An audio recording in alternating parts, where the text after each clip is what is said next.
ರಾಜ್ಯದಲ್ಲಿ ಪಾರಂಪರಿಕ ವೈದ್ಯ ಅಭಿವೃದ್ಧಿ ನಿಗಮ ರಚನೆ ಸೇರಿದಂತೆ ವಿವಿಧ ಬೇಡಿಕೆ ಈಡೇರಿಸುವಂತೆ ಆಗ್ರಹಿಸಿ ಸೋಮವಾರ ಹಲಗದಲ್ಲಿ ಅಖಿಲ ಕರ್ನಾಟಕ ಪಾರಂಪರಿಕ ವೈದ್ಯ ಪರಿಷತ್ತಿನ ಸಂಘಟನೆ ಪ್ರತಿಭಟನೆ ನಡೆಸಿದರು. ತಲೆಮಾರುಗಳಿಂದ ಉಳಿಸಿಕೊಂಡು ಬಂದಿರುವ ಈ ಪಾರಂಪರಿಕ ವೈದ್ಯ ವೃತ್ತಿಯನ್ನು ಮಾನ್ಯತೆಗೊಳಿಸಬೇಕು. ಹಿರಿಯ ಪಾರಂಪರಿಕ ವೈದ್ಯರನ್ನು ಗುರುತಿಸಿ ತಾಲೂಕು, ಜಿಲ್ಲಾ ಹಾಗೂ ರಾಜ್ಯ ಮಟ್ಟದಲ್ಲಿ ಅವರಿಗೆ ರಾಜ್ಯ ಪ್ರಶಸ್ತಿ ನೀಡಿ ಪುರಸ್ಕರಿಸಬೇಕು ಎಂದು ಆಗ್ರಹಿಸಿದ್ದಾರೆ.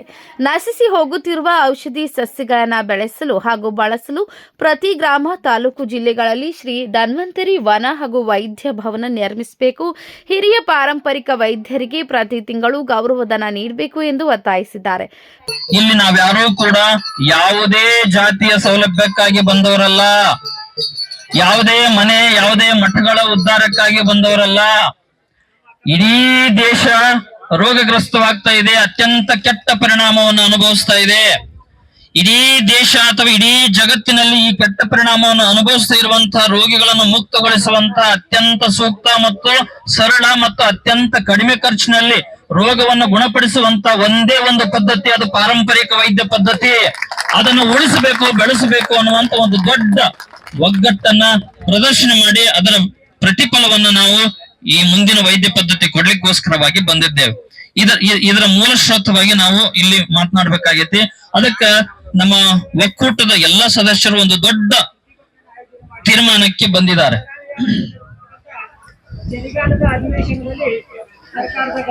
ನಾನು ಮಾತನಾಡೋದು ಸರಿ ಅನಿಸ್ತಾ ಇದೆಯಲ್ಲ?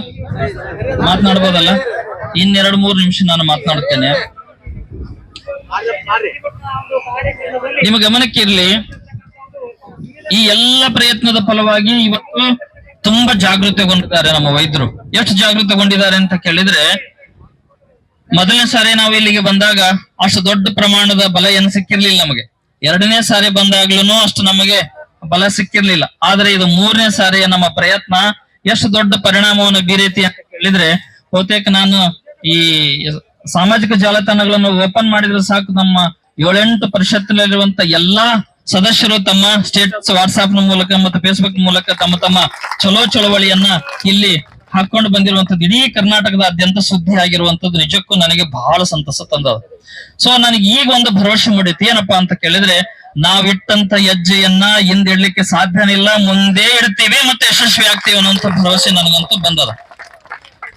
ಅದಕ್ಕೆ ನಾವು ಸರ್ಕಾರವನ್ನ ಕೇಳ್ಕೊಳ್ಬೇಕಾಗೈತಿ. ತುಂಬಾ ಸೌಜನ್ಯದಿಂದ ಮತ್ತು ಅತ್ಯಂತ ಮನವಿ ಪೂರ್ವಕವಾಗಿ ಕಳಕಳಿಯಿಂದ ನಾವೀಗಾಗ್ಲೇ ಕೇಳ್ಕೊಂತ ಬಂದಿದ್ದೇವೆ.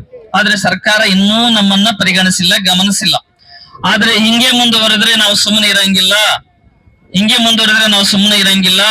ಒಂದಿಷ್ಟು ಗಟ್ಟಿಯಾಗಿರುವಂತ ಹೋರಾಟವನ್ನ ಮಾಡ್ತೀವಿ, ನಿಮಗೆ ಬಿಸಿ ಮುಟ್ಟಿಸ್ತೀವಿ ಅಂತ ಅನ್ನುವಂತ ಎಚ್ಚರಿಕೆಯನ್ನು ನಾವು ಸರ್ಕಾರಕ್ಕೆ ಕೊಡಬೇಕಾಗಿತ್ತು. ನಮಗೊಂದು ಕಿವಿ ಮಾತನ್ನ ಹೇಳಿದ್ರು, ನೋಡ್ರಿ ಗುರುಗಳೇ, ಏನಾಗಿದೆ ಸಮಸ್ಯೆ ಅಂತಂದ್ರೆ, ನಿಮ್ದು ಒಂದು ಸಂಘಟನೆಯವರು ಹಿಂಗ್ ಬಂದು ಈ ಬೇಡಿಕೆಗಳನ್ನ ಕೇಳ್ತಾ ಇದ್ದೀರಿ ಅಂತಲ್ಲ, ಇಂತ 4-5 ಸಂಘಟನೆಗಳು ಕೂಡ ಬಂದು ಈ ರೀತಿಯ ಬೇಡಿಕೆಗಳನ್ನ ಕೇಳ್ತಿದ್ದಾರೆ. ನಾವು ಯಾರ ನೇತೃತ್ವದ ಮೇಲೆ ಇವುಗಳನ್ನ ಇಂಪ್ಲಿಮೆಂಟ್ ಮಾಡ್ಬೇಕು ನಮಗ್ ಗೊತ್ತಾಗ್ತಿಲ್ಲ. ನೀವೆಲ್ಲರೂ ಒಟ್ಟಿಗೆ ಬಂದಾಗ ನಾವ್ ಏನಾದ್ರೂ ಮಾಡ್ಲಿಕ್ಕೆ ಸಾಧ್ಯವಾಗಬಹುದೇನೋ, ಒಂದ್ಸಲ ನೀವು ಯೋಚನೆ ಮಾಡ್ರಿ ಅಂತ ಹೇಳಿ ನಮಗೆ ಸಲಹೆಯನ್ನು ಕೊಟ್ರು.